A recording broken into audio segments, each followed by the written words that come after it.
วิดีโอนี้เขามาต่อวิดีโออ่าเกี่ยวกับไฟฟ้ากระแสเนาะก็คือเป็นวิดีโอที่อาจารย์รวมโจทย์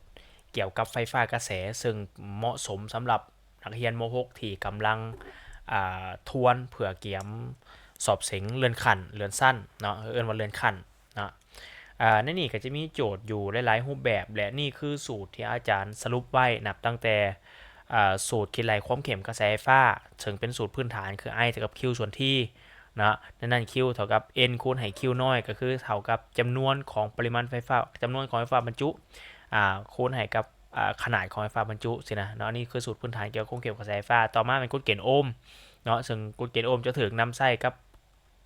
ทุกๆหัวข้อเลยเนาะต่อมาเลยแมนการต่อเครื่องต้านหั่นนะการต่อเครื่องต้านต่อเลียนต่อขนานต่อเลียนแมนไอเท่ากันต่อขนานมันยูเท่ากันนั่นคือความรู้ที่เขาต้องรู้ไว้เนาะแต่อาจารย์บริเขียนลงรายละเอียดนะหั่นต่อมาเป็นความต้านของสายต่อมาเป็นกำลังและกับพลังงานนะอันนี้คือสูตรพื้นฐานเกี่ยวกับกำลังและกับพลังงานเนาะและกับการคิดรายค่าไฟคือค่าไฟเท่ากับพลังงานที่ใส่คูณให้อัตราค่าไฟนะนี่คือสูตรที่อาจารย์สร้างรวมไว้นะถามว่ามันครบแล้วบอกมันเบิดแล้วบอกเกี่ยวกับไฟฟ้ากระแสกงคือยังอยู่เนาะแต่ว่าตัวอื่นๆระดับของมันจะยากขึ้นไปเติมอีกอันนี้แมนอาจารย์ใส่เฉพาะเห็ดขึ้นมาเพื่อให้แก่นักเรียนที่ต้องการทวนคืนบทเรียนที่เอาเรียนมาตั้งแต่ต้นปีนะทวนคืนว่าเฮ้ยมันมีสูตรยังแน่เห็ดแนวใดจังใดสินะไรแนวใดสินะนะโอเคนอกจากที่อาจารย์สรุปไว้แล้วอาจารย์ก็จะมีโจทย์ที่อาจารย์รวมไว้เนาะหลายๆแบบอยู่ในนี้มีประมาณ22ข้อเดี๋ยวเราจะคอยแก้ไปทำการเทอละข้อเนาะและในวิดีโอนี่ก็อยู่ในกล้องวิดีโอหันมันจะมีอ่าลิงก์ไฟล์เอกสารเนาะสามารถดาวน์โหลดเอกสารดังกล่าวไปปริ้นหรือว่าไปก๊อปปี้มาเห็ดตามอาจารย์ได้หรือมาเห็ดก่อนอาจารย์จึงมาเบิ่งคืนก็ได้เนาะโอเคเฮาไปเริ่มข้อที่1ข้อที่1มันเกี่ยวกับอย่างข้อที่1เขาจะว่าถ้าความเข้มกระแสไฟฟ้าไหลผ่านวงจร1แม่น2.5แอมแปร์อันนี้คือตัว I ตัว I เนาะเป็นเวลา20 วิหมายถึงตัว T เนาะปริมาณไฟฟ้าบรรจุที่ไหลผ่านวงจรเป็นเท่าไหร่คือถามหาตัว Q เนาะเขามีสูตรอย่างเขามีสูตร I เท่ากับ Q ส่วน T ถามหาตัว Q เขาถอนเอา Q ได้เท่ากับ I คูณ T ได้เขาแทนค่า I มาอย่าง I แมน2.5คูณให้ T แมน20นะได้ Q เท่ากับ2.5คูณ20ออกอยู่50กูลงบ่ออกอยู่50กูลงเนาะคำตอบแมนขอดีสำหรับขอที่1ง่ายๆเริ่มต้นจากง่ายๆข้อที่2ลวดเส้นหนึ่งข้อที่2ลวดเส้นหนึ่งมีความต้าน10โอห์มถ้าสองส่วนของเส้นลวดมีผลลบระดับไฟฟ้า50โวลต์อันนี้เป็น R มีผลไฟฟ้า50โวลต์ก็คือ U ความเข้มของกระแสไฟฟ้าที่ไหลผ่านเส้นลวดเป็นเท่าไร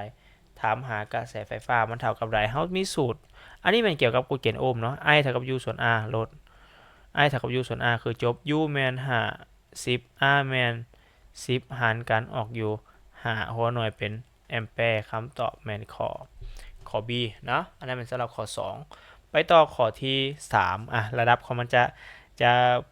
เพิ่มเลเวลขึ้นมาหน่อยนึงนะข้อที่3ไฟสายอันหนึ่งใส่หม้อไฟ1.5 โวลต์ฐานไฟเนาะ1.5 โวลต์มีความต้านภายใน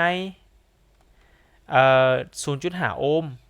ถ้าดอกไฟมีความต้านอันนี้สายไฟเนาะสายไฟอันหนึ่งใส่หม้อไฟโอเคหม้อไฟ1.5 โวลต์มีความต้านภายใน0.5 โอห์มถ้าดอกไฟมีความต้าน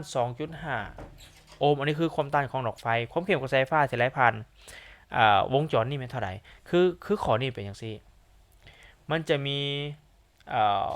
บ่อไฟเนาะบ่อไฟนี่มีผลลบอยู่ 1.5 โวลต์นะและมีความต้านภายในหมายถึงความต้านของบ่อไฟนี่นะความต้านของบ่อไฟเนี่ยอาจารย์ใส่เป็นตัว R นะ ตัว R มัน 1.5 โวลต์ตัว R น้อยเดี๋ยวความต้านภายในนะสายไฟดังกล่าวไปต่อใส่กับดอกไฟจะสัญลักษณ์เป็นแบบนี้ดอกไฟเนาะซึ่งดอกไฟเป็นดอกไฟที่มีความต้าน R ได้ที่มีความต้าน 2.5 โอห์มความต้านของดอกไฟเขาจะใส่เป็น R ใหญ่ความต้านของบ่อไฟก็คือความต้านภายในนะเขาใส่เป็น R น้อยเนาะโอเควงจรมันจะเป็นประมาณนี้แล้วก็จะถามว่ากระแสไฟฟ้าที่ไหลผ่านวงจรนี่นะกระแสไฟฟ้าที่ไหลผ่านวงจรนี่นะไอ้เนี่ยมันเท่าไหร่เนาะถ้าหากเขาเบิ่งจากรูปที่อาจารย์แต้มเขาจะเห็นว่ากระแสไฟฟ้าที่เขาจะถามหาหมายถึงกระแสไฟฟ้ารวมเนาะซึ่งเขาก็สามารถส่องหาได้จากการเอา U ส่วนให้ R รวมได้ U รวมส่วนให้ R รวมดังนั้น U รวมเท่ากับเท่าไหร่ล่ะเท่ากับ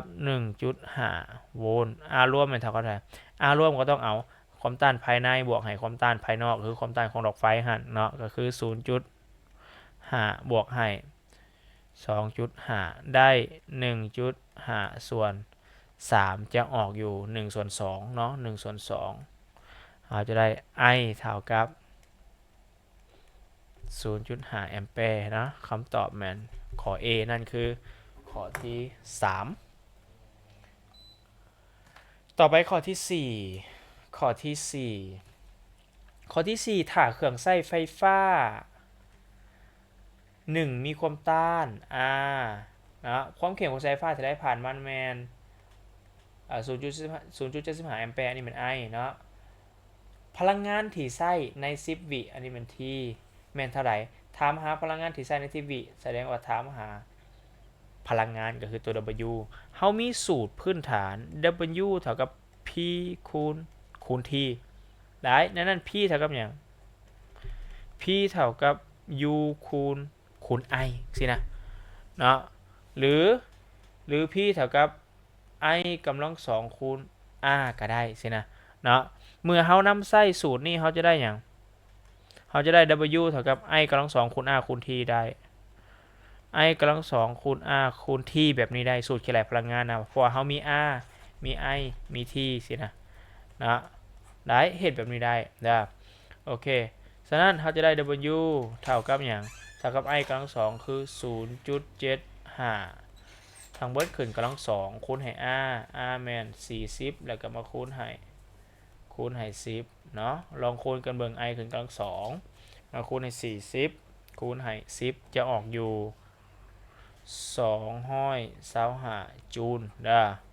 ออกอยู่225จูลคำตอบเป็นข้อ C ลองไล่เบิ่งเด้อสำหรับข้อ C เป็นไล่ลักษณะนี้นะได้สูตรคิดไล่พลังงานเราต้องกำให้ได้นี่นะสูตรคิดไล่กำลังต้องกำให้ได้ P เท่ากับ U คูณ I นะหรือว่า P เท่ากับ I กำลัง2คูณ R นี่ก็ได้นะเมื่อเอามารวมกันจะได้สูตรของ W ในรูปหางใหม่ก็จะเป็นลักษณะนี้นะวันนี้ต่อไปข้อที่5นี่ง่ายโพดนี่นะสายน้ำไฟฟ้า3สายเนาะแต่ละสายหรือว่าแต่ละเส้นมีค่าความต้านอยู่R1 แม่น5โอห์ม R2 เป็น10โอห์ม R3 เป็น15โอห์มต่อเรียนกันจงซ่องหาความต้านรวมโอเคซ่องหา R รวมเขามีสูตรอยู่แล้วสูตรคืออะไร R รวมนะกรณีที่มันต่อเรียนเท่ากับ R1 บวก R2 บวก R3 นั่นหมายความในการซ่องหา R รวมนะครับมาบวกกันซื่อๆ R1 แม่น5 R2 แม่น10 R3 แม่น15เนาะฉะนั้นเขาจะได้ R รวมเท่ากับเท่าไหร่เท่ากับ30โอห์มแม่นบ่เท่ากับ30โอห์มคำตอบเป็นข้อ C นั่นคือข้อที่5ต่อเรียนนะบัดนี้ข้อที่6สายน้ำไฟฟ้า3เส้นคือกันแต่ละเส้นมีความต้านR1 เป็น6โอห์ม R2 3โอห์มR3 2โอห์มเนาะทั้ง3ต่อขนานกันนี่ทั้ง3ต่อขนานกันถามว่าความต้านรวมเป็นเท่าไหร่ถามหา R รวมกรณีที่มันต่อขนานกันเราก็จะใช้สูตรต่อขนานเนาะ1ส่วน R รวมเท่า1ส่วน R 1บวก1ส่วน R 2บวกให้1ส่วน R 3ได้แทนใส่สูตรซื่อ1ส่วน R รวมเท่ากับอย่าง1ส่วน6เนี่ย1 R1 เป็น6 R2 แมน3 R3 แมน2พูดห่วม6มอนี่คูณ2คูณเทิงคูณหลุมมอนี่คูณ3คูณเทิงคูณหลุมเนาะเขาจะได้อย่างเขาจะได้1ส่วน R รวมเท่า 1ส่วน1บวก2บวก3ส่วน6เหมือนว่าคูณ6ทั้งเทิงบวกกันเป็น6จะได้1ส่วน r รวมเท่ากับ6ส่วน6แสดงว่า r รวมของเฮาเท่ากับ1โอห์มนะคำตอบเป็นข้อ B นั่นคือข้อที่6บัดนี้เฮาเบิ่งต่อข้อที่7ข้อที่7เครื่องเฮ็ดความร้อนเครื่องหนึ่งใช้พลังงานไป1,800 จูล1,800 จูลก็คือพลังงานคือตัว W เนาะภายในเวลา30 วินี่คือตัว T เมื่อต่อมันเข้ากับไฟ12โวลต์นี่คือตัว U อยากรู้ว่าความเข้มกระแสไฟฟ้าที่ไหลผ่านเครื่องเฮ็ดความร้อนนี่เป็นเท่าใดถามหาตัว I ว่ามันเท่ากับเท่าใดโดยที่เฮามีตัว W เฮามี T มี U ถามหา I เนาะอาจารย์สิเริ่มต้นจากสูตรของ W ก็แล้วกันจาก W เท่ากับ P คูณ T นี่ในนั้น P เท่ากับ U คูณ I นะแสดงว่าอย่างแสดง W เท่ากับ U คูณ I คูณ T ได้บ่เฮามี T มี U มี W ซอกหา I โอเคอาจารย์สิเอาสูตรนี้เลยเนาะแล้วถอนเอา I เฮาจะได้ W ส่วนให้ U คูณ T ได้นะ W เท่ากับอย่างล่ะ1,800ส่วนให้ U แม่น12คูณ T แม่น30นะได้อย่างเนี่ย1,800ส่วน0326 313เนาะออกอย่างนี่36ออก110หาร36เนาะเดี๋ยวอาจารย์ขอใส่จักรกี่ไรจึงไว้ออก5นะ110หาร36ออก5แสดงว่ากระแสไฟฟ้าออกอยู่5แอมแปร์คำตอบแมนข้อนี้ข้อ C นะนั่นคือข้อที่7สูตรที่ใส่เบิงได้นี่นะกำให้ได้นี่กำให้ได้นะโอเคไปต่อข้อที่8ข้อที่8ดอกไฟฟ้า1มีความต้านคือตัว R เท่ากับ24โอห์มและใช้กระแสไฟ 0.5 แอมแปร์กำลังของดอกไฟขนาดนั้นเป็นเท่าใดถามหาตัว P จากสูตร P เท่ากับอย่าง P เท่ากับ U คูณ I เห็นปะ P เท่ากับ U คูณ I บ่มี U เปลี่ยน U เท่ากับ I คูณ R ได้อาจารย์เขียน U ด้วยสีฟ้าก็แล้วกัน U ด้วยสีฟ้าสูตรของ U ก็เขียนด้วยสีฟ้าเท่ากับ I คูณ R เนาะฉะนั้นเมื่อ U เท่ากับ I คูณ R เราจะได้ P เท่ากับอย่าง P ก็ต้องเท่ากับ I คูณ R แล้วมาคูณให้ I ในนั้นเราจะเห็นว่าในสูตร P มี I 2 ตัวฉะนั้น I คูณ I จะกลายเป็น I กำลัง2ฉะนั้นแล้วเราจะได้ P เท่ากับ I กำลัง2คูณ R สามารถใส่สูตรนี้สำหรับข้อนี้ได้เพราะข้อมูลเรามี I มี R และต้องการหา P แม่นตาฉะนั้นเราจะได้ P เท่ากับอย่าง I กำลัง2 I กำลัง2คือ 0.5 กำลัง2คูณให้ R เป็น24 P เท่ากับ 0.25 เนาะ 0.5 กำลัง2 0.25 คูณให้กับ24 P เท่ากับเท่าใด P เท่ากับเท่าใด0.25 คูณ24ออกอยู่6มีบ่P เท่ากับ6โวลต์คำตอบก็คือข้อ A เนาะอันนั้นเป็นสำหรับข้อที่8ข้อที่9เครื่องใช้ไฟฟ้า1มีกำลังนี่หมายถึงตัว P เมื่อพ้นลบระดับไฟฟ้า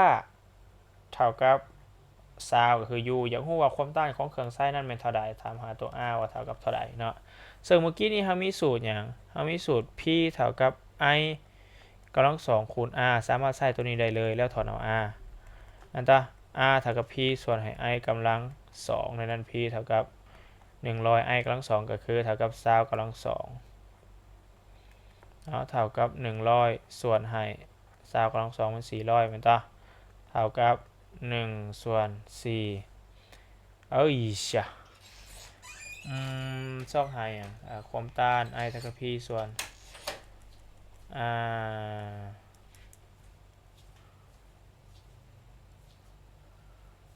ข้อนี้ผิดแบบ p เท่ากับi กำลังสองคูณ r p เท่ากับ u คูณ i เดี๋ยวอาจารย์เขียนสูตรขึ้นก่อน p เท่ากับ u คูณ i u เท่ากับ i คูณ r p เท่ากับ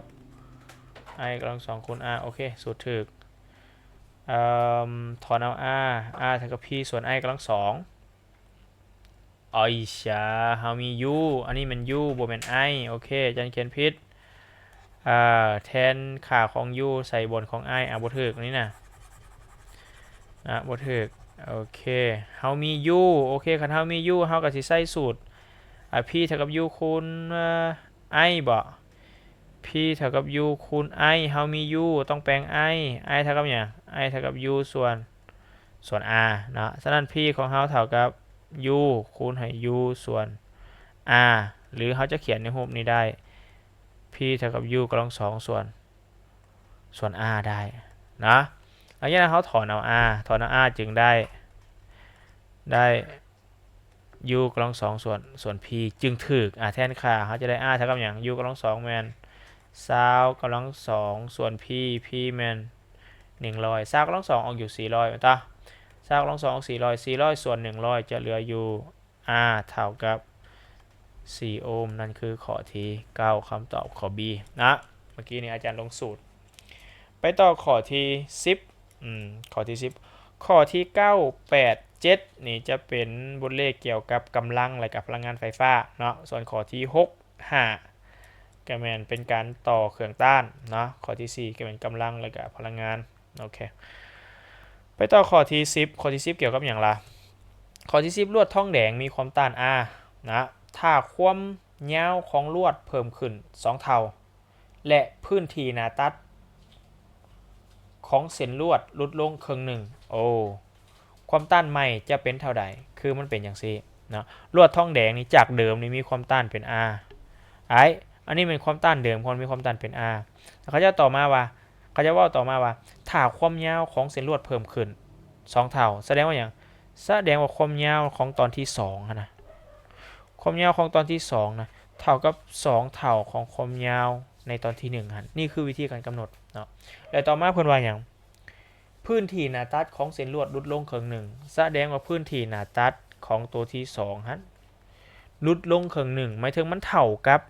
ตัวที่1ส่วน2ลดลงครึ่งหนึ่งมาตานี่คือวิธีกำหนดเนาะแล้วถามว่าความต้านใหม่เป็นเท่าไหร่ก็คือถามหา R ว่ามันเป็นเท่าไหร่เนาะคือบทเลขตัวนี้มันเป็นบทเลขเกี่ยวกับความต้านของสายสักน้ำเนาะจาก R เท่ากับโลคูณให้ L ส่วนให้ A นี่นะจากอันนี้เนาะถ้าเขาเบิ่งจากสูตรนี้เขาจะเห็นว่าอย่างเขาจะเห็นว่าเฮ้ยความต้านของสายน้ำนะมันจะขึ้นกับเนื้อที่หน้าตัดของสายได้ขึ้นกับความยาวของสายและขึ้นกับธาตุที่เห็ดน้ำไส้ธาตุที่เขานำไส้เห็ดสายไฟหั่นนะหมายความว่าถ้าหากว่ามันมีการเปลี่ยนแปลงเนื้อที่หน้าตัดมีการเปลี่ยนแปลงความยาวสิ่งที่เกิดขึ้นคือจะเห็นให้ความต้านของสายน้ำเปลี่ยนไปใช่นะเห็นป่ะเมื่อความยาวเพิ่มขึ้น2เท่าเนื้อที่หน้าตัดลดลงครึ่งหนึ่งความต้านใหม่จะเป็นเท่าใดใช่นะเห็นป่ะเขาจะถามหาความต้านที่มันเปลี่ยนไปเนาะแสดงว่าอันนี้เป็นอาจารย์ใส่เป็น R2 เนาะใส่เป็น R2 ในโจทย์กรณีนี้อาจารย์จะเห็นแบบง่ายๆดังนี้เด้ออยากซอกหา R2 จากสูตร R เท่ากับโลคูณ L ส่วน A R2 ก็ต้องโลคูณให้ L 2ส่วนให้ A 2เท่านี้อาจารย์จะเห็นจังสิเนาะโลนี่มันบ่มีโล1โล2เพราะว่ามันเป็นลวดทองแดงอันเดียวกันเนาะลวดทองแดงอันเก่าเส้นเก่าต่างแต่ว่าความยาวมันเพิ่มขึ้นเนื้อที่หน้าตัดเพิ่มขึ้นซื่อๆนะ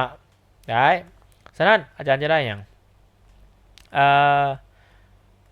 อาจารย์จะได้ R2 เท่ากับโลคูณให้ L2 L2 นี่เท่ากับ 2L1 ฉะนั้นอาจารย์จะแทนด้วย 2L1 นะ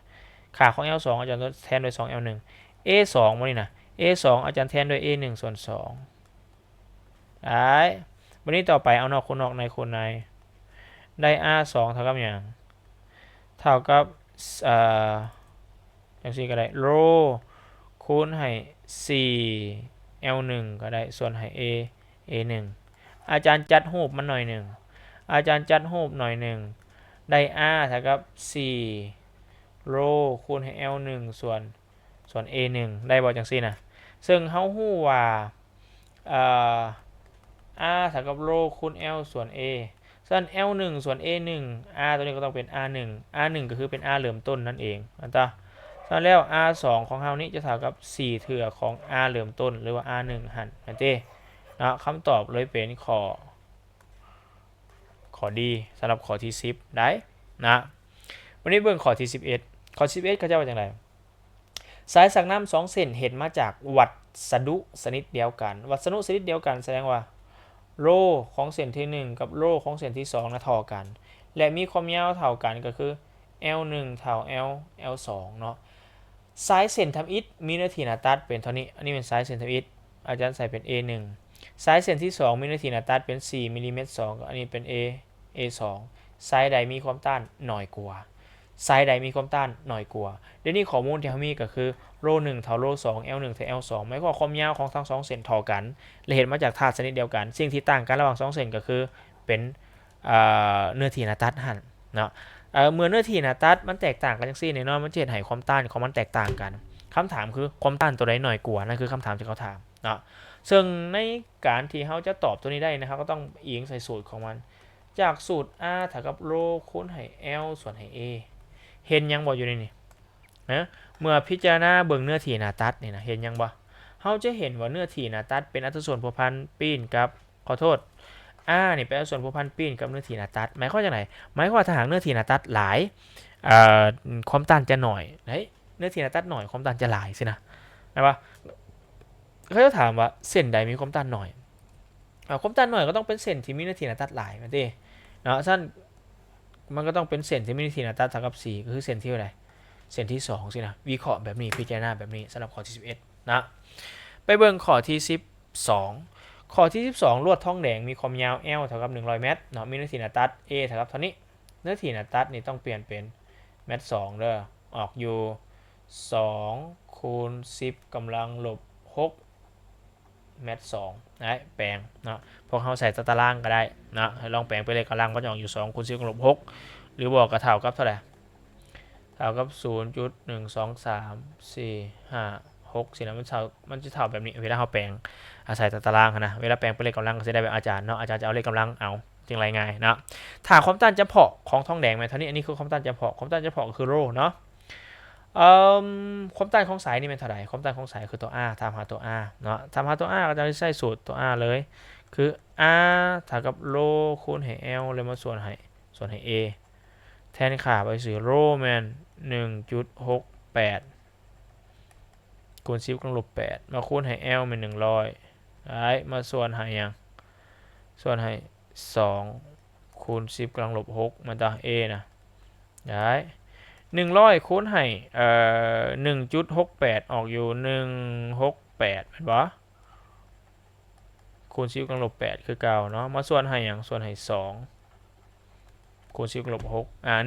6168ส่วนให้2ออกอยู่อะไร168หาร26 2 128 2 1608428ออกอยู่ได้ R เท่ากับ84 10กำลัง6 10กำลังลบ6ขึ้นไปเป็น10กำลังบวก6 10กำลังบวก6กับ10กำลังลบ8เหลือ10กำลังลบ2โอห์มนะหรือถ้าแปลงเป็นเลขจุดกับ R ของเขาเท่ากับ10กำลังลบ2ก็เท่ากับ 0.84 โอห์มนะ 0.84 โอห์มคำตอบคือข้อ A นะข้อที่13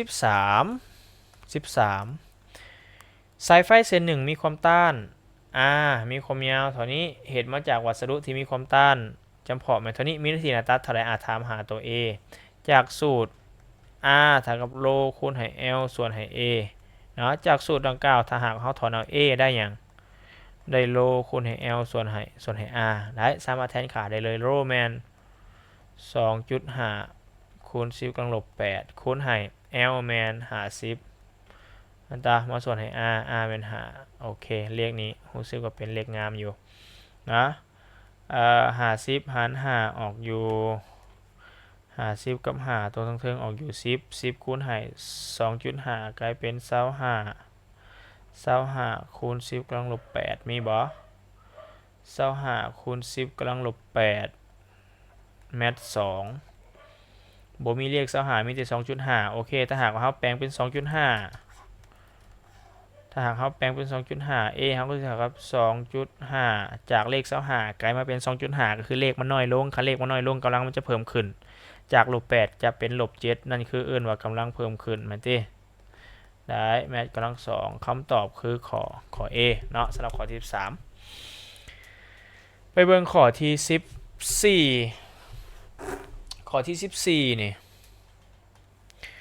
อลูมิเนียมอลูมิเนียมเส้น1ยาวคือตัว L เนาะและมีหน้าที่หน้าตัดอันนี้คือตัว A แมท2เนาะถ้าค่าความต้านจำเพาะของอลูมิเนียมแม่นเท่านี้อันนี้เป็นตัวโรมันตานี่เมื่อต่อสายนี้เมื่อสายนี้เสื่อมต่อกับแรงจ่ายไฟ30โวลต์30โวลต์ก็คือต้องเป็นผลลบเนาะตัว U นะวนมาเป็นโวลต์นั่นเด้กระแสไฟฟ้าที่ไหลผ่านสายแม่นเท่าใดถามหากระแสไฟฟ้าถามหากระแสไฟฟ้าอาจารย์ก็จะเริ่มจากสูตรง่ายๆก็คืออย่างเท่ากับมี I เท่ากับ U ส่วน R นะเฮามี U แล้วเด้เนาะบ่ได้เฮาไปซอกหา R เขาจะบ่ให้ R มาโดยโกงแต่เขาจะให้ความยาวของสายให้เนื้อที่ให้โรเฮาก็ควรคิดเห็นสูตรนี้ R เท่ากับโรคูณ L ส่วน A ได้แทนค่าโรแมน 2.82 เนาะคูณ10กำลังลบ8คูณให้ L แมน200ส่วนให้ 5.64 คูณ10กำลังลบ7เนาะได้อย่างนี้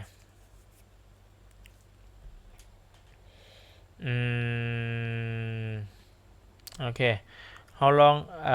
เราไล่ออกมาได้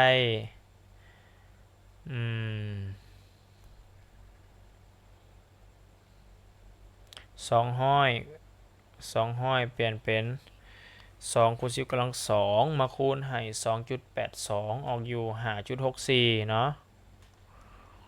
5.64 คูณ10กำลัง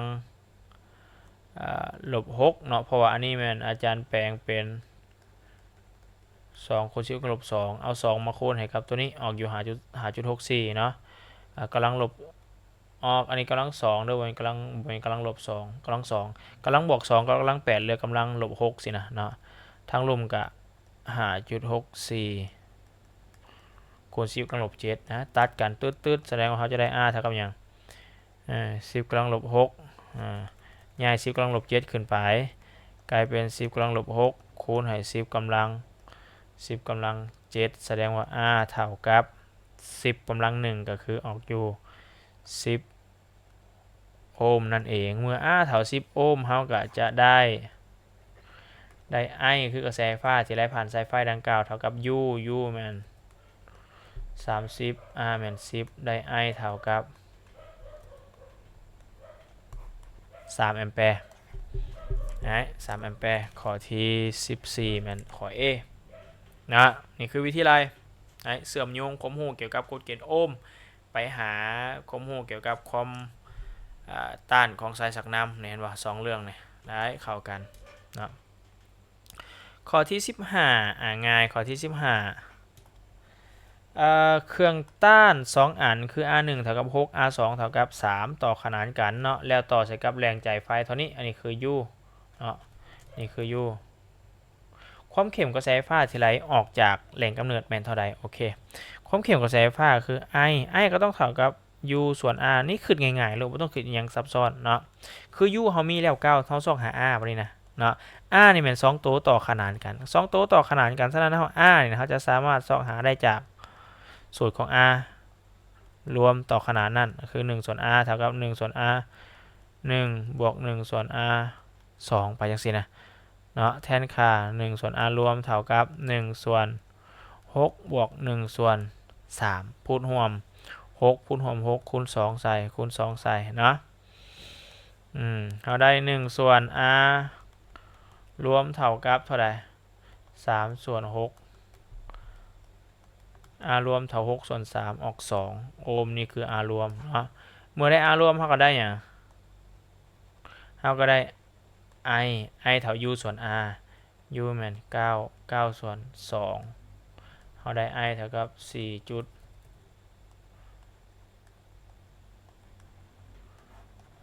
I เท่ากับ 4.5 แอมแปร์นะ I เท่ากับ 4.5 แอมแปร์ข้อดีนะนั่นคือข้อที่14ข้อที่ขอโทษข้อที่15ต่อไปข้อที่16ข้อที่16ดอกไฟ1มีเครื่องหมายกำกับ12โวลต์36วัตต์แสดงว่าอันนี้คือ U อันนี้คือ P ความต้านของดอกไฟนี่เป็นเท่าใดถามหา R เรามีสูตรอย่าง P เท่ากับอย่าง U กำลัง2ส่วน R ที่เราเขียนไปข้างเทิงมันตาสามารถถอนเอา R ได้เลย R เท่ากับ U กำลัง2ส่วน P เป็น36ขอโทษ U มัน12กำลัง2ส่วน36ออกเท่าไหร่ล่ะ12กำลัง2กับ12คูณ12ออก144บ่144หาร36ก็ออกอยู่4เนาะออก4โอห์มได้ R เท่า4โอห์มคำตอบเป็นข้อ C นั่นคือข้อที่16อะไรแบบนี้นะข้อที่17เนี่ยขึ้นหน่อยนึงบ่ข้อที่17นี่มันมีวงจร1ประกอบด้วยตัวต้านหรือว่าเครื่องต้าน R1 เท่ากับ5โอห์มต่อเรียนกับเครื่องต้าน R2 เท่ากับ10โอห์มเนาะถ้ามีกระแสไฟฟ้าแล่นผ่าน R1 ถ้ามีกระแสไฟฟ้า2แอมแปร์แล่นผ่าน R1 คืออันนี้เป็นกระแสไฟฟ้าแล่นผ่าน R1 อาจารย์ใส่เป็น I1 ก็แล้วกันพลังงานทั้งหมดที่เปลี่ยนรูปเป็นความร้อนในวงจรแม่นเท่าใดใน30วิคือถามหาตัว W มันเท่ากับเท่าใดสูตร W เฮามันหยังสูตร W เฮามันหยัง W เท่ากับ P คูณ T เนาะหรือว่า W เท่ากับมันหยังเท่ากับ I กำลัง2คูณให้ R คูณให้ T ก็เป็นสูตรของ W เช่นกันนะอาจารย์เขียนใหม่ W เท่ากับ I กำลัง2คูณให้ R คูณให้ T ก็เป็นสูตร W เช่นกันเห็นป่ะอาจารย์เขียนไว้ในตอนต้นได้วันนี้เวียกของเฮาซอกหาอย่างI มีแล้ว T มีแล้วซอกหา R รวมต่อเรียนกันต่อเรียนกัน R รวมก็จะได้อย่างได้5บวก10เป็น15นั่นคือ R รวมนะแต่อันนี้เป็นกระแสไฟฟ้าแล่นผ่าน R2 ตัวนี้ต้องเป็น I รวมนะอันนี้เป็นกระแสไฟฟ้าแล่นผ่าน R2 นะคือเหตุการณ์เป็นอย่างนี้เรามี R1 เรียนกับ R2 เนาะแล้วมีกระแสไฟฟ้าแล่นผ่าน R2 ขอโทษ R1 กระแสไฟฟ้าแล่นผ่าน R1 เนาะกระแสไฟฟ้าแล่นผ่าน R1 นะเท่ากับ2แอมแปร์กระแสไฟฟ้าแล่นผ่าน R1 เท่ากับ2แอมแปร์แสดงว่าอย่างแสดงว่ามันจะไปผ่าน R2 เป็น2แอมแปร์แสดงว่าผ่านวงจรกับ2แอมแปร์เช่นกันแล้วแสดงว่า I รวมเท่ากับ2เด้อเราจะได้ W เท่ากับ I รวมเป็น2ก็คือเป็น2คูณ2กำลัง2คูณให้ R รวมแม่น5กับ10เป็น15เนาะ15คูณ T แม่น30 W ออกอยู่4คูณ15คูณ30 W ออกเท่าใด1,800บ่1,800เนาะ W เท่า1,800จูลคำตอบเป็นข้อ D นะไปต่อข้อที่18ข้อที่18 RA และ RB ต่อขนานกันเนาะ RA และ RB ต่อขนานกันแบบนี้RA และ RB ต่อขนานกันนี่คือ RA นี่คือ RB และ RB ต่อขนานกันนะแล้วเสื่อมต่อกับแหล่งกำเนิดไฟฟ้านะถ้า RA และ RB แม่นเท่านี้ให้ค่ามันนะก็จะให้ค่ามันแรงกระแสไฟฟ้าที่ไหลเข้าการต่อขนานนี่เป็น3แอมแปร์กระแสไฟฟ้าที่ไหลเข้าการต่อขนานไม่ถึงกระแสไฟฟ้าที่ไหลเข้าในลักษณะนี้นะกระแสไฟฟ้าที่ไหลเข้าในลักษณะนี้นะ เท่ากับ3แอมแปร์นะก็คือถ้าหากเฮาเบิ่งในวงจรจังซี่คืออันนี้เอิ้นว่ากระแสไฟฟ้ารวมเลยเนาะกระแสไฟฟ้ารวมที่ไหลเข้าในการต่อขนานดังกล่าวเนาะเท่ากับ3แอมแปร์ความเข้มกระแสไฟฟ้าที่ไหลผ่าน RA แม่นเท่าใดก็คือเขาจะถามหาความเข้มกระแสไฟฟ้าในส่วนที่มันแบ่งมาไหลผ่าน RA นี้ไอตัวนี้นะเท่าใดเขาถามเนาะคือถามหาอาจารย์เอิ้นว่า IA เนาะห้อยถามหา IA นี่อาจารย์คิดง่ายๆนะ IA ถ้าก็ต้องเท่ากับ U ส่วน R แหละอยากได้ IA ก็ต้องเอา UA ส่วน RA นั่นคือสิ่งที่อาจารย์คิดออกนะ RA เฮามีล่ะว่าRA เฮามีล่ะแต่ว่าเฮา UA เฮาบ่มีคิดต่อ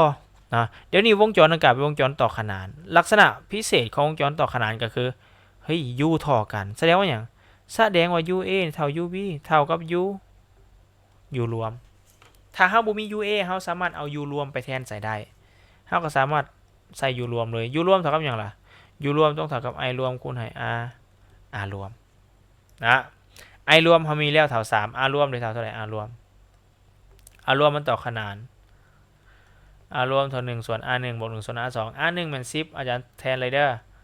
R2 มัน15เป็น1ส่วน15พูดรวม30บ่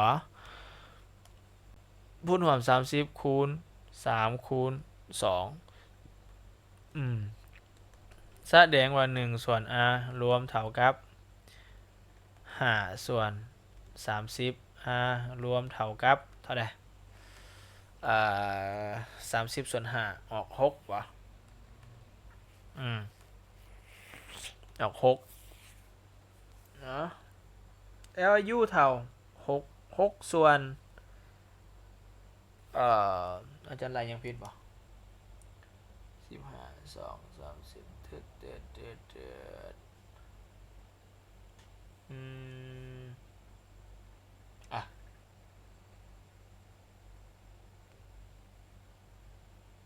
โอเครวมเท่า6ถูกต้องแล้วเอา6มาแทนใส่นี้ก่อนเขาจะได้ U รวมฉะนั้นเขาจะได้U รวมเท่ากับอย่าง I รวมเป็น3คูณให้6ออกอยู่18โวลต์นี่คือค่าของ U รวมและมันก็เท่ากับ U A เช่นกันฉะนั้นเราจึงได้ IA เท่ากับ UA ก็คือเป็น U รวมแหละก็คือ18ส่วนให้ RA เป็น10 18ส่วน10ออกอยู่ 1.8 โวลต์หน่วยเป็นแอมแปร์นี่คือกระแสไฟฟ้าที่ไหลเข้าไปในส่วนของ RA ก็คือ 1.8 ข้อ C เนาะมียังอีกนี่ข้อที่19วงจรหนึ่งมีแรงกำเนิดที่มีผลลบ U นะ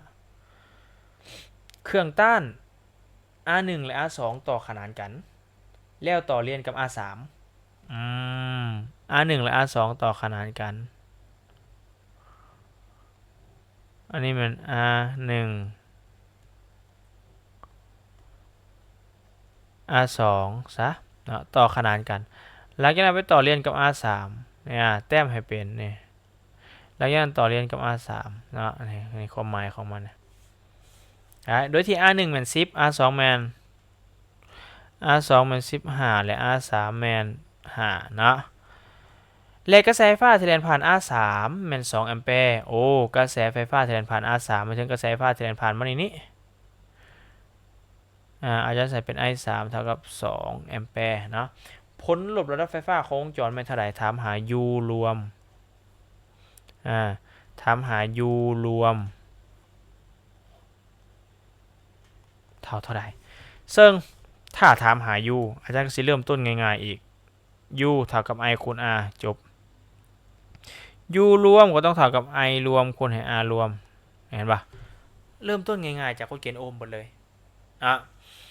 I รวมเท่ากับเท่าไหร่ล่ะถ้าหากเฮาเบิ่งวงจรดีๆนะกระแสไฟฟ้าที่แล่นผ่าน R3 นี่นะมันจะเอิ้นว่ากระแสไฟฟ้ารวมทันทีอันว่าได้เพราะว่า R3 นี่ไปต่อเลียนกับ R12 วงจรที่ต่อเลียนกันกระแสไฟฟ้าจะเท่ากันแล้วก็เท่ากับตัวรวมอีกสินะแสดงว่า แสดงว่ากระแสไฟฟ้าที่แล่นผ่าน R3 นะแม่นกระแสสังรวมคือกระแสสังรวมเป็น2แอมแปร์ได้กระแสสังรวมเป็น2แอมแปร์เด้เนาะมาคูณให้ R รวมปัญหาของเราคือเราบ่มี R รวมซื่อๆนะอันนี้อาจารย์จะเขียนเป็นสมผลที่1แล้วไปซอกหา R รวม R รวมคืออาจารย์ว่าเมื่อกี้นี้วงจรดังกล่าวเป็นวงจรที่ต่อเรียนกันR3 ต่อเรียนกับ R12 แต่ว่า R12 ต่อขนานเนาะเหมือนเป็นวงจรต่อเรียนซะแล้วR รวมก็เท่ากับ R12 นั้นบวกให้ R3 เข้าไปหา R12 R12 ก็1ส่วน R1 เนาะมันต่อขนานกันเด้1ส่วน R2 เนาะเอาได้ R12 เท่ากับ1ส่วน R1 R1 แมน10 R2 แมน15พูดร่วม30คือเก่าเนาะแสดงว่า R12 ทางเขาเบิ่งโตทั้งเทิงได้อันเดียวกันเลยให้ R12 เท่ากับเท่าไหร่10กับ15 R รวมจะออกอยู่6แสดงว่า R12 ก็ออกอยู่6โอห์มเช่นกันลองไล่เบิ่งเด้อเนาะอาจารย์ใส่ข้อมูลมาจากขอเทิง R รวมจะเท่ากับ6กรณีที่ R1 เท่า10 R2 เท่า15นะR รวมของ R12 นะฉะนั้นแล้วเขาจะได้ R รวมของวงจรจะเท่ากับ6บวกให้ R3 R3 แมน5จะได้ R รวมเท่ากับเท่าไหร่11โอห์มเมื่อได้ R รวมเท่ากับ11โอห์มเขาจะได้ U รวมก็เท่ากับ I รวม I รวมแมน2 R รวมแมน11ฉะนั้นจะได้ U รวมแมน22โวลต์คำตอบคือข้อ C สำหรับข้อที่19นะข้อที่20คิดและอัตราค่าไฟข้อที่20คิดและอัตราค่าไฟถ้าเฮาใช้เครื่องเฮ็ดความร้อนที่มีกำลังเป็นตัว P เนาะเป็นเวลา3ชั่วโมงอันนี้เป็นตัว T เนาะค่าไฟที่ต้องจ่ายแม่นเท่าใดก็คือเงินที่เราต้องจ่ายเนาะโดยที่ค่าไฟแม่น500กีบต่อกิโลวัตต์โมง500กีบคือค่าไฟเนาะก็คือเอิ้นว่าอัตราค่าไฟนั่นเด้เฮามีสูตรก็คือเงินที่เราต้องจ่ายนะต้องเท่ากับพลังงานที่เราใช้คูณให้อัตราค่าไฟมาตาและนี่คือสูตรเงินที่เราต้องจ่ายเท่ากับพลังงานที่เราใช้คูณให้อัตราค่าไฟซึ่งพลังงานเท่ากับหยังพลังงานเท่ากับกำลังคูณให้เวลาเนาะกำลังนี่เราต้องคิดไล่เป็นกิโลวัตต์ตามที่เพิ่นให้มานี่ถูกแล้วเราต้องไล่เป็นหัวหน่วยกิโลวัตต์เวลานี่เราต้องไล่เป็นชั่วโมงนี่นะกำลังมัน2เวลามัน3แสดงว่าพลังงานมันเท่ากับ6กิโลวัตต์โมงนี่คือพลังงานที่ใช้นะแล้วเราจะได้เงินที่เราต้องจ่ายมันเท่าไหร่เงินที่ต้องจ่ายก็ต้องเท่ากับพลังงานที่ใช้ก็คือ6คูณให้อย่างอัตราค่าไฟแมน500เงินที่ต้องจ่ายเท่ากับ6หาร30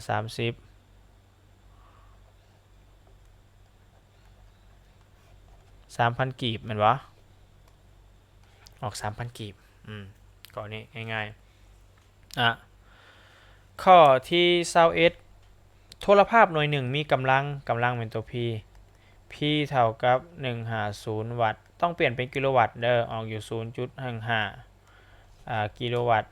กรณีที่คิดไล่เงินค่าไฟต้องเปลี่ยน P เป็นกิโลวัตต์ที่ก็ต้องเป็นชั่วโมงเนาะถ้าเปิดโทรภาพนี่มื้อละ5ชั่วโมงมื้อนึงนี่5ชั่วโมงเป็นเวลา30มื้อเนาะต้องจ่ายค่าไฟเท่าไหร่คือเงินที่เราต้องจ่ายเนาะก็ต้องเท่ากับพลังงานคูณให้อัตราค่าไฟนะซึ่งพลังงานต้องเท่ากับ P คูณให้ T พลังงานเป็น 0.15 คูณให้เวลาที่เราใช้นะมื้อหนึ่งมี5ชั่วโมงเป็นเวลา30มื้อก็ต้องเอา30คูณ5 W เท่ากับ 0.15 คูณให้30คูณ5ออก150 W ออกเท่าไหร่22.5 บ่หรือว่าอาจารย์เฮ็ดผิดบ่เท่าใดก็150คูณให้ 0.15 ออก22.5 นี่คือพลังงานที่ใช้กิโลวัตต์โมงเนาะฉะนั้นแล้วเงินที่เราต้องจ่ายเป็นเท่าไหร่ล่ะเงินที่ต้องจ่ายก็ต้องพลังงานที่ใช้ก็คือ22.5คูณให้ 600กีบเอาเข้าได้ออกอยู่13,500มันเต้เงินที่ต้องจ่ายเท่ากับ13,500กีบคำตอบข้ออะไรข้อ A เนาะการคิดอะไรเงินค่าไฟง่ายๆคือเอาพลังงานคูณหากับเอาพลังงานที่เราใช้คูณให้กับอัตราค่าไฟคือจบเบิ่งข้อที่12ข้อ12รู้สึกเป็นข้อสุดท้ายโอเคข้อสุดท้ายเครื่องปรับอากาศหน่วยหนึ่งมีกำลังเท่านี้กำลังเป็นกิโลวัตต์ถึงแล้วนะเปิดไส้8ชั่วโมงต่อมื้อโอเคอันนี้เป็นเวลา8ชั่วโมงต่อมื้อจะต้องจ่ายเท่าใดใน1เดือนต้องจ่ายค่าไฟเท่าไรใน1เดือนโดยที่กำหนดเอา1เดือนเป็น30วันเนาะโอเคก็คือเก่าแหละอาจารย์จะซอกหาพลังงานก่อนซะพลังงานที่ใส่ก็ต้องเท่ากับ P คูณให้เวลามาเด้P มันอย่าง P มัน 1.2 เวลาเด้เวลาเป็น8ชั่วโมงใน1มื้อภายในเวลา30มื้อก็ต้องเอา8คูณ30เขาจะได้ W เท่ากับ 1.2 คูณ8คูณ30อาจารย์ขออนุญาตใส่โทรศัพท์เลยออกอยู่228ออกอยู่228กิโลวัตต์โมงนี่คือพลังงานที่ใส่ไม่ได้เงินเดียวนี่เงินก็ต้องพลังงานที่ใส่คูณให้อัตราค่าไฟนะเขาจะได้เงินเท่ากับเท่าไหร่พลังงานที่ใส่มัน228กิโลวัตต์คูณให้อัตราค่าไฟในนี่มันขอนี่มันเพิ่นให้เป็น700กีบต่อกิโลวัตต์โมงเนาะ228คูณให้228คูณ700ออกอยู่แม่นบ่228บ่1.2 คูณ8คูณ30 288เหมือน228เด้อ288 288คูณ700ออกอยู่อย่างนี้210.200,000กับ 1,600 บ่200,000กับ 1,600 กีบคำตอบแม่นข้อ C เนาะอันนี้เป็นอัตราค่าไฟเห็นป่ะคือโจทย์ที่อาจารย์เอามาให้ทั้ง22ข้อมันเป็นโจทย์ที่ครอบคลุมเนื้อหาไฟฟ้ากระแสกงเกือบเบิดเนาะแต่ว่ายังโตที่เป็นบทเลขแบบระดับมันยากกว่าซึ่งอาจารย์คิดว่ามันบ่เหมาะสมสำหรับผู้ที่ทวนเกมเสียงจบสั้นเนาะเขาสามารถทวนสำนี้ได้เข้าใจของพวกนี้สามารถแก้ด้วยตนเองได้สินะคือถือว่าระดับหนึ่งแล้วเนาะโอเคสำหรับวิดีโอนี้วิดีโอทวนคืนพาทวนคืนเกี่ยวกับไฟฟ้ากระแสกงเนาะซึ่งได้รวมเอาโจทย์เกี่ยวกับไฟฟ้ากระแสกงมาเกือบเบิดฮั่นกับแมนเบิดสำนี้นะ